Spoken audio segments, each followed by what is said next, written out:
Hi guys, नमस्कार दोस्तों। आपके लिए मैं अपने चैनल सोना धाकड़ पर old previous year question paper police constable 2016 का जो 18 जुलाई का 3 बजे वाली शिफ्ट का क्वेश्चन पेपर लेकर आया हूँ, जिसमें जितने भी हमारे सामान्य ज्ञान के क्वेश्चन हैं वो आपको कराने जा रहा हूँ। तो दोस्तों, प्रश्न है आपके सामने। नदी क्षिप्रा खालिस्तान में विलीन हो जाती है, तो क्षिप्रा नदी किस नदी में जाकर मिल जाती है, यानी कि विलीन हो जाती है। इसके 4 ऑप्शन दिए हुए हैं: सोन नदी, स्वर्ण नदी, नर्मदा और चंबल। तो इसका सही आंसर बनता है दोस्तों कि हमारा क्षिप्रा नदी है वो कहाँ पर विलीन होती है। तो इसका सही आंसर है दोस्तों, ये हमारी चंबल नदी में विलीन होती है। और आगे बढ़ते हैं अगले प्रश्न की ओर। चलिए दोस्तों, यह हमारी चंबल नदी में, आप देख सकते हैं करेक्ट आंसर नीचे दिया हुआ है। चंबल नदी में हमारी क्षिप्रा नदी है वो विलीन हो जाती है। प्रश्न क्रमांक 2 की ओर बढ़ते हैं।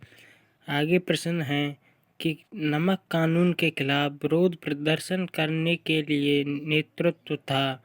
जो नमक कानून हुआ था उसके खिलाफ विरोध प्रदर्शन करने के लिए नेतृत्व कौन सा विरोध प्रदर्शन किया गया? दांडी मार्च, भारत छोड़ो आंदोलन, सविनय अवज्ञा आंदोलन या खिलाफत आंदोलन।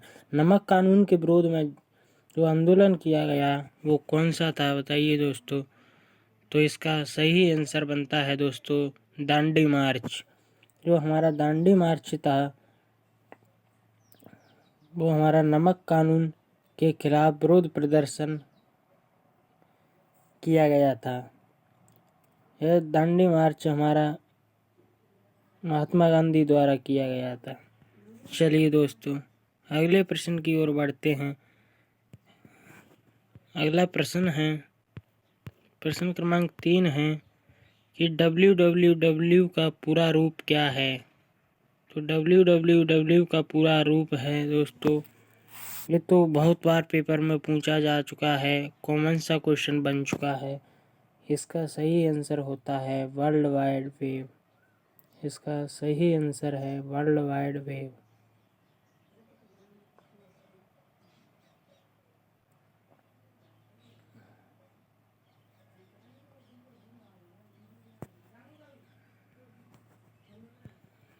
चलिए दोस्तों,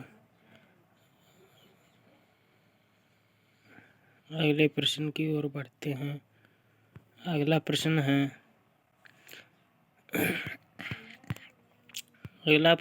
हर्षिता तोमर निम्न में से किस खेल से संबंधित है? ऑप्शन दिए हुए हैं: मलखम्ब, सीलिंग, कबड्डी, महिला हॉकी। तो हर्षिता तोमर हमारी किस खेल से संबंधित हैं दोस्तों? ये हमारी सीलिंग से संबंधित हैं। इसी प्रकार के क्वेश्चन कुछ हमारे मध्य प्रदेश पुलिस कांस्टेबल के जो 2016 में एग्जाम हुए थे उनमें पूछे गए थे। ये हमारा खेल से संबंधित क्वेश्चन पूछा गया है। इसी तरह के क्वेश्चन आते हैं दोस्तों। चलिए अगले प्रश्न की ओर बढ़ते हैं। अगला प्रश्न है आपके सामने, भारत में सबसे बड़ा पोत प्रांगण कौन सा है? तो भारत में सबसे बड़ा पोत प्रांगण कौन सा है? ऑप्शन दिए हुए हैं: कोचीन पोत प्रांगण, हिंदुस्तान पोत प्रांगण, गोवा पोत प्रांगण, नौसेना नौका घाट। तो इसका सही आंसर है कोचीन पोत प्रांगण। इसका आंसर है दोस्तों आपके सामने कोचीन पोत प्रांगण। चलिए दोस्तों आगे बढ़ते हैं। अगला क्वेश्चन है, आगे बढ़ते हैं।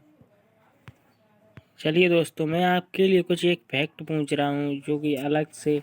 आप बताइए कि हमारी मध्य प्रदेश में हमारे मध्य प्रदेश में हमारे मध्य प्रदेश में एक महिला पुलिस बटालियन बनाई गई है। मध्य प्रदेश में एक महिला पुलिस बटालियन बनाई गई है। महिला पुलिस बटालियन बनाई गई है? हमारे मध्य प्रदेश में एक महिला पुलिस बटालियन।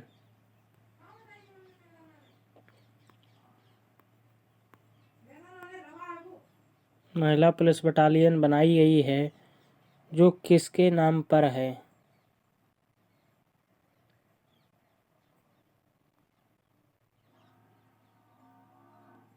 किसके नाम पर बनाई गई है?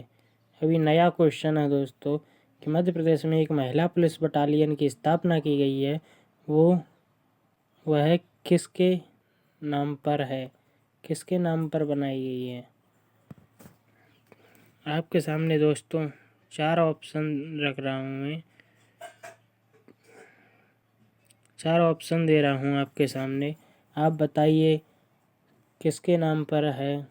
तो ऑप्शन फर्स्ट है आपके सामने, ऑप्शन फर्स्ट है आपके सामने रानी लक्ष्मीबाई, रानी लक्ष्मीबाई के नाम पर, रानी लक्ष्मीबाई, या फिर बोल सकते हैं रानी अवंतिकाबाई, हमारी रानी अवंतिकाबाई, अवंतिकाबाई के नाम पर, अवंतिकाबाई के नाम पर, या फिर हमारी रानी दुर्गावती के नाम पर। किसके नाम पर एक मात्र महिला पुलिस बटालियन जो मध्य प्रदेश में स्थापना हुई है, वो किसके नाम पर हुई है दोस्तों? आप बताइए। यहाँ पर है रानी दुर्गावती, दुर्गावती के नाम पर। तो इसका सही आंसर है दोस्तों हमारी रानी दुर्गावती के नाम पर, रानी दुर्गावती के नाम पर एक मात्र महिला पुलिस अकेडमी, पुलिस बटालियन की स्थापना जो मध्य प्रदेश में हुई है वो रानी दुर्गावती जी के नाम पर हुई है। पुलिसकर्मियों की कमी, महिला पुलिसकर्मियों की कमी को देखते हुए नवीन महिला बटालियन रानी दुर्गावती महिला बटालियन का गठन किया गया है। चलिए दोस्तों अगले प्रश्न की ओर बढ़ते हैं। अगला प्रश्न है आपके सामने कि काशी की राजधानी थी, काशी की राजधानी थी पाटलिपुत्र, वाराणसी या तक्षशिला या कौशाम्बी। तो बताइए दोस्तों काशी की राजधानी थी। इसका सही आंसर है आपके सामने, आप नीचे देख सकते हैं, ओल्ड क्वेश्चन पेपर है, इसका सही आंसर है तो वाराणसी। हमारी काशी की राजधानी थी दोस्तों वाराणसी, यानी कि अब इसको हम बनारस के नाम से जानते हैं, वाराणसी को हम बनारस के नाम से जानते हैं। चलिए दोस्तों अगले प्रश्न की ओर बढ़ते हैं। अगला प्रश्न है आपके सामने, नेक्स्ट क्वेश्चन है आपके सामने कि एक अनुज्ञा पत्र है जो एक देश या संगठन के लिए कार्बन उत्सर्जन का निश्चित मात्रा में उत्पादन करने में खालिस्तान देता है। तो क्या देता है? कार्बन भंडार, कार्बन गोदाम, कार्बन नकल या कार्बन प्रत्यय। तो दोस्तों कार्बन उत्सर्जन का उत्पादन करने में जो देता है वो हमारा कार्बन प्रत्यय देता है। दोस्तों आपके सामने क्वेश्चन है और कुछ ये PDF में क्वेश्चन साफ से नहीं आया तो हो सकता है थोड़ा बहुत मिस्टेक हो क्वेश्चन में। चलिए अगले प्रश्न की ओर बढ़ते हैं। आपके सामने अगला क्वेश्चन है कि भीमबेटका की गुफाएं इसके लिए प्रसिद्ध हैं। बताइए मूर्तियां या टाइगर पार्कों के लिए या शैल चित्रों के लिए या गुफा कला के लिए। तो भीमबेटका की गुफाएं किस लिए प्रसिद्ध हैं? प्रश्न तो कई बार आ चुका है एग्जाम में। तो दोस्तों यह हमारी शैल चित्रों के लिए प्रसिद्ध हैं। किस लिए? शैल चित्रों के लिए। आप देख सकते हैं इसका सही आंसर नीचे क्या है, ये शैल चित्रों के लिए। चलिए दोस्तों अगले क्वेश्चन की ओर बढ़ते हैं। अगला प्रश्न है कि इस राजा ने कलिंग के युद्ध के पश्चात बौद्ध धर्म को अपनाया था। किस राजा ने कलिंग के युद्ध के पश्चात बुद्ध धर्म को अपनाया था? ऑप्शन दिए हुए हैं बिंदुसार, राष्ट्रकूट, अशोक और अकबर। तो दोस्तों हमारे जो राजा हुआ करते थे, हमारे राजा थे अशोक। हमारे कौन से राजा थे दोस्तों? अशोक जो राजा थे हमारे, उन्होंने कलिंग युद्ध के बाद बुद्ध धर्म को अपना लिया था दोस्तों। इन्होंने बुद्ध धर्म को अपनाना ही श्रेष्ठ माना कलिंग युद्ध के बाद। चलिए दोस्तों अगला प्रश्न है, अगले प्रश्न की ओर बढ़ते हैं कि भारत का महान्यायवादी राष्ट्रपति द्वारा किस अनुच्छेद के तहत नियुक्त किया जाता है? भारत का महान्यायवादी राष्ट्रपति द्वारा किस अनुच्छेद के तहत नियुक्त किया जाता है? तो दोस्तों इसका सही आंसर है अनुच्छेद 76 यानी कि 76, अनुच्छेद 76 के तहत महान्यायवादी राष्ट्रपति द्वारा नियुक्त किया जाता है। और दोस्तों आपके सामने एक और कुछ फैक्ट और बता रहा हूँ मैं, जो कि हमारे अनुच्छेदों से ही संबंधित हैं। आप बताइए दोस्तों कि हमारी जो संसद है, संसद को बोलते हैं हम लोकसभा, राज्यसभा और संसद। हमारी संसद है संसद, राज्यसभा और लोकसभा। इनका संबंध दोस्तों हमारे कौन कौन से अनुच्छेद से है?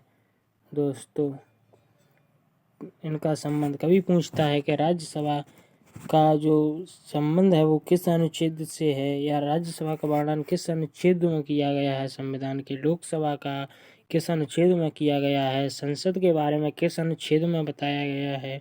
तो दोस्तों इसकी एक ट्रिक है, जो ठीक सही क्रम में मैंने ऐसे ही लिखा है संसद, राज्यसभा, लोकसभा। इसकी शॉर्ट ट्रिक बनती है दोस्तों हमारी, क्या बनती है दोस्तों कि सरला, सा र और ला, सरला। हमारी जो ट्रिक बनती है दोस्तों एक सरला, आपको सरला याद रखना है। हमने हमारी संसद का पहला अक्षर, राज्यसभा का पहला अक्षर और लोकसभा का पहला अक्षर लिया है। ला से लोकसभा, रा से राज्यसभा और सा से संसद। हमारी सरला याद रखना है। और सरला को हमें क्रम से कैसे रखना है कि संसद का हमारा 79 में और राज्यसभा का हमारा यानी कि 79, 80 और 81 हमें याद रखना है। हमारा लोकसभा का 81 में, राज्यसभा का 80 में और संसद का 79 में वर्णन मिलता है। चलिए दोस्तों अगले प्रश्न की ओर बढ़ते हैं। अगला प्रश्न है आपके सामने, अगला प्रश्न है कि संयुक्त राष्ट्र के इतिहास में सबसे लंबा भाषण देने का रिकॉर्ड किसने बनाया?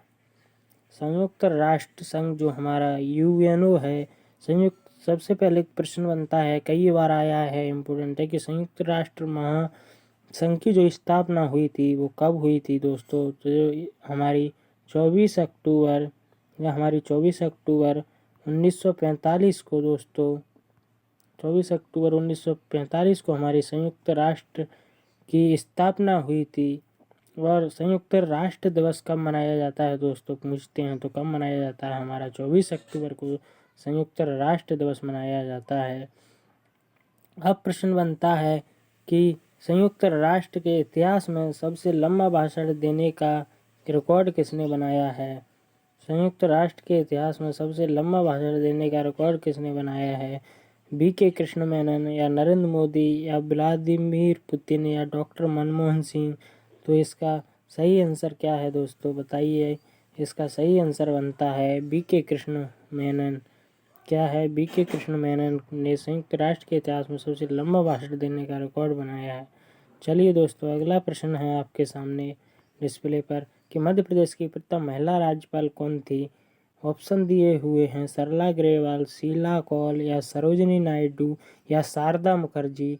तो दोस्तों हमारे मध्य प्रदेश की प्रथम महिला राज्यपाल कौन थी दोस्तों? आप बताइए। हमारे मध्य प्रदेश की पहली महिला राज्यपाल थी दोस्तों सरला ग्रेवाल। कौन थी? सरला ग्रेवाल। चलिए दोस्तों अगले प्रश्न की ओर बढ़ते हैं।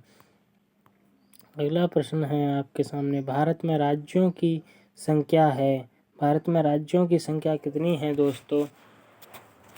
तो आओ दोस्तों, ये ओल्ड क्वेश्चन पेपर है तो इसमें 29 दिया गया है। उस समय के हिसाब से तो दोस्तों हमारा कितना 29 सही है, मगर अब पूछे कि भारत में राज्यों की संख्या कितनी है, तो दोस्तों कितनी है कि हमारी राज्यों की संख्या 28 है। क्योंकि हमारा जो J&K थे, जम्मू एंड कश्मीर जो था, उसको क्या किया गया है, केंद्र शासित प्रदेश बनाया गया है। पहले केंद्र शासित प्रदेश 7 थे दोस्तों, उसके बाद 9 हुए थे, और 9 के बाद दोस्तों अब कितने बचे हैं? अब 8 बचे हैं। क्योंकि जो एक और था, सॉरी मुझे ध्यान नहीं है कौन सा, 2 का विलय हो गया है आपस में, इसलिए अभी केंद्र शासित, अब क्वेश्चन आए तो केंद्र शासित प्रदेश 8 हैं और राज्य 28 हैं दोस्तों। चलिए अगले प्रश्न की ओर बढ़ते हैं। अगला प्रश्न है आपके सामने कि पश्चिमी नौसेना कमांड का मुख्यालय कहाँ स्थित है? कोची, कारवार या मुंबई या गोवा? तो बताइए दोस्तों हमारे कि पश्चिमी नौसेना का कमांड कहाँ है? इसका सही आंसर है दोस्तों आपके सामने कि पश्चिमी नौसेना का मुख्यालय हमारा कहाँ है दोस्तों? मुंबई में है। इसका मुख्यालय मुंबई में है दोस्तों। पश्चिमी नौसेना कमांड का मुख्यालय हमारा मुंबई में स्थित है। चलिए दोस्तों अगले प्रश्न की ओर बढ़ते हैं। अगला प्रश्न है कि ताजमहल किस मुगल राजा ने बनवाया था? ताजमहल है वो किस मुगल राजा ने बनवाया था? ऑप्शन है शाहजहां, बहादुर शाह, अकबर, औरंगजेब। तो इसका सही आंसर है दोस्तों हमारा ताजमहल है वो मुगल राजा ने बनवाया, शाहजहां ने। किसने? शाहजहां ने हमारा ताजमहल बनवाया था।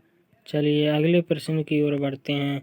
अगला प्रश्न है कि भारत किस गोलार्ध में है? भारत किस गोलार्ध में है? उत्तरी और पूर्वी गोलार्ध में, या दक्षिणी और पश्चिमी गोलार्ध में, दक्षिण और पूर्वी गोलार्ध में, या उत्तरी और पश्चिमी गोलार्ध में? तो बताइए दोस्तों इसका सही आंसर क्या है? हमारा जो भारत है वो किस गोलार्ध में स्थित है? तो इसका सही आंसर है दोस्तों उत्तर पूर्वी गोलार्ध में। दोस्तों इसका सही आंसर है उत्तर पूर्वी गोलार्ध में हमारा भारत स्थित है। दोस्तों अगला प्रश्न है, चलिए आपके लिए एक अलग से क्वेश्चन बताता हूँ मैं एक्स्ट्रा, कि जो राज्य योजना आयोग का कार्यालय है मध्य प्रदेश राज्य योजना आयोग का, जो मध्य प्रदेश राज्य योजना आयोग का कार्यालय है वो कहाँ, किस भवन के अंदर स्थित है? राज्य योजना आयोग। दोस्तों हमारा राज्य योजना आयोग का जो कार्यालय है वो किस भवन के अंदर स्थित है? राज्य योजना आयोग का कार्यालय किस भवन के अंदर स्थित है? आपके सामने ऑप्शन है दोस्तों, राज्य योजना आयोग कार्यालय है वो किस भवन के अंदर स्थित है? यानी कि ऑप्शन दिए हुए हैं आपके सामने, विंध्याचल भवन। दोस्तों विंध्याचल भवन, पहले तो राज्य योजना आयोग का कार्यालय है वो आपको बता दें मध्य प्रदेश की राजधानी भोपाल में स्थित है, पर यह किस भवन के अंदर स्थित है? तो ऑप्शन है आपके सामने विंध्याचल भवन, या विंध्याचल भवन दोस्तों, या फिर राजभवन। आप बताइए दोस्तों, या फिर राजभवन के अंदर, या ऑप्शन दिया हुआ है आपके सामने निर्वाचन भवन, या निर्वाचन भवन के अंदर, या फिर फोर्थ ऑप्शन है मिंटो हॉल के अंदर। दोस्तों किसके? मिंटो हॉल के अंदर। तो बताइए दोस्तों मिंटो हॉल के अंदर। तो एमपी में राज्य योजना आयोग का जो मुख्यालय है दोस्तों वो हमारा स्थित है विंध्याचल भवन के अंदर। इसका सही आंसर है विंध्याचल भवन। दोस्तों विंध्याचल भवन सही आंसर है कि एमपी में राज्य योजना आयोग का जो कार्यालय है वो मध्य प्रदेश की राजधानी भोपाल में स्थित है और यह हमारा विंध्याचल भवन के अंदर स्थित है। चलिए दोस्तों आगे बढ़ते हैं। अगला क्वेश्चन है आपके सामने कि भाखड़ नागल परियोजना है वो किस नदी पर स्थित है। ऑप्शन दिए हुए हैं दामोदर नदी पर, सतलज नदी पर, या महानदी पर, या तुंगभद्र नदी पर। तो हमारी जो भाखड़ नागल परियोजना है दोस्तों हमारी किस नदी पर है। तो यह हमारी सतलज नदी पर स्थित है दोस्तों। कहाँ पर? सतलज नदी पर। और भाखड़ नागल परियोजना हमारी कहाँ है दोस्तों? तो यह हमारी पंजाब में स्थित है। कहाँ है दोस्तों? पंजाब में स्थित है। यह हमारी पंजाब में स्थित है भाखड़ नागल परियोजना सतलज नदी पर। चलिए दोस्तों अगले प्रश्न की ओर बढ़ते हैं। आपके सामने अगला क्वेश्चन है कि चंबल परियोजना किन दो राज्यों का मिला जुला सहायक कार्य है। जो चंबल परियोजना है वो किन दो राज्यों की संयुक्त परियोजना है। तो बताइए दोस्तों। तो हमारी चंबल परियोजना है, ऑप्शन है राजस्थान व मध्य प्रदेश, छत्तीसगढ़ और मध्य प्रदेश और उत्तर प्रदेश, उड़ीसा, छत्तीसगढ़ और मध्य प्रदेश। तो दोस्तों चंबल परियोजना है वो हमारी आपको पता है कि राजस्थान और मध्य प्रदेश की, कहाँ की? राजस्थान और मध्य प्रदेश की संयुक्त परियोजना है, यानी मिला जुला सहायक कार्य है। चलिए दोस्तों अगले प्रश्न की ओर बढ़ते हैं। अगला प्रश्न है आपके सामने। अगला प्रश्न है कि उत्कृष्ट खालिस्तान के उत्कृष्ट निर्माण के लिए मध्य प्रदेश सरकार को 1998 में आगा खां पुरस्कार दिया गया। मतलब दोस्तों कि हमारा जो ऑप्शन दिए हुए हैं किस भवन के निर्माण में मध्य प्रदेश सरकार को 1998 में आगा खां पुरस्कार से नवाजा गया। तो ऑप्शन दिए हुए हैं विधान भवन, वल्लभ भवन, या ताजुल मस्जिद, या भारत भवन। तो इसका सही आंसर है दोस्तों कि हमें विधान भवन के लिए, किसके लिए? विधान भवन के लिए आगा खां पुरस्कार मध्य प्रदेश सरकार को सन 1998 में दिया गया दोस्तों। चलिए अगले प्रश्न की ओर बढ़ते हैं। अगला प्रश्न है दोस्तों पीडीएफ समाप्त हुआ। हमारे कितने हर पेपर में कम से 20 या 19 प्रश्न सामान्य ज्ञान के दोस्तों। इसमें हमने साइंस के नहीं लिए हुए हैं, साइंस की अलग से वीडियो मिलेगी आपको।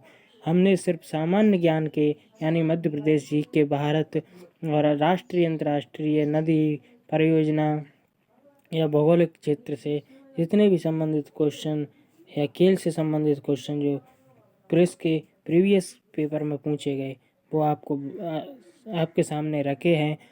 ठीक इसी प्रकार का दोस्तों मध्य प्रदेश पुलिस में हमारा सामान्य ज्ञान पूछा जाता है। तो ये तो प्रीवियस ईयर 2016 का आपके सामने क्वेश्चन पेपर था दोस्तों। और अगले क्वेश्चन पेपर में अब हमारा 2021 है दोस्तों, तो थोड़ा सा लेवल ऊपर आएगा। पर हमें ये पेपर भी हमारे लिए इम्पोर्टेंट है क्योंकि एग्ज़ाम में आ चुके हैं। तो हमारे चैनल को सब्सक्राइब करें ऐसी वीडियो पाने के लिए। धन्यवाद दोस्तों, आप सभी का धन्यवाद।